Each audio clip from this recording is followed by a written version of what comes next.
খালা, আমাদের মান সম্মান একেবারে গেল।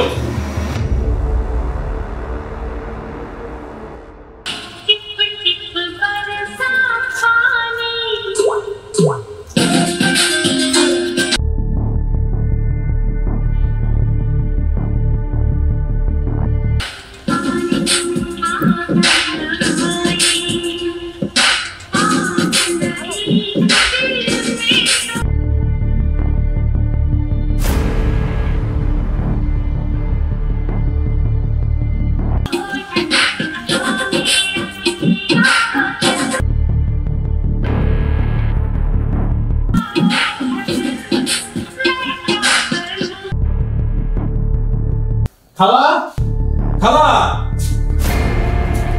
কি হয়েছে বাবা? খালা, আমাদের মান সম্মান একেবারে গেল। মান সম্মান গেল মানে কি হয়েছে ভালো করে বল। আপনি কি কোনো খোঁজ খবর রাখেন না? কই, আমার তো সবকিছু ঠিক আছে, দেখি না তো কোনো কিছু। খালা, আজকে নীলাকে দেখলাম পার্কের মধ্যে কি সব নাচানাচি, ছি ছি ছি, এসব দেখে আমার তো মাথায় পুরো খারাপ হয়ে গেছে জানেন। এইসব মানুষ দেখে আমাদেরকে কি বলবে? আমাদের তো সমাজে একটা আত্মসম্মান আছে নাকি? ও যদি এসব করে বেড়ায়, মানুষ আমাদেরকে ছিছি করবে না খালা? আরে বাবা, বুঝতে পারছি, তুই তো জানিস আমার মেয়েটা অ্যাক্সিডেন্টের পর মাথায় একটু প্রবলেম হয়েছে, এর জন্য এমন করতেছে। আর তাছাড়া ওকে বাংলাদেশের সব ডাক্তারিতে দেখাইছি, কিন্তু ডাক্তার বলছে ওকে দেশের বাইরে নিয়ে যেতে হবে, অনেক টাকা খরচ। এত টাকা তো আমার কাছে নাই, সেজন্য আমি কিচ্ছু করতে পারতেছি না বাবা। ও খালা, অ্যাকচুয়ালি খালা আমি তো বিষয়টা ওইভাবে জেনেও, কিন্তু ওর যে এরকম পাগলামির সাথে এটার সম্পর্ক, সেটা অ্যাকচুয়ালি আমি জানতাম না খালা। আচ্ছা যাও খালা, আপনাকে একটা কথা বলি। হ্যাঁ বল। আপনি যদি নীলার দায়িত্বটা আমাকে দেন, তাহলে ওর চিকিৎসার জন্য যা যা প্রয়োজন সেটা আমি করার চেষ্টা করব।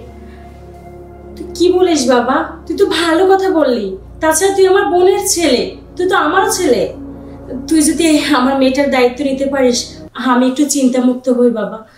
ঠিক আছে খালা, আপনি একদম চিন্তামুক্ত থাকেন, নীলার বিষয়টা আমি দেখছি। ঠিক আছে বাবা। আচ্ছা ঠিক আছে খালা, আজকে গেলাম আমি তাহলে। হ্যাঁ, কিছু খাওয়া দাওয়া করবি না? না না খালা, আমার একটু ব্যস্ততা আছে তো, একটু একটা মিটিং এ যেতে হবে। হ্যাঁ আচ্ছা তাহলে আসিস। ভালো থাকবেন। হ্যাঁ আচ্ছা ঠিক আছে। আসসালামু আলাইকুম। ওয়ালাইকুম আসসালাম।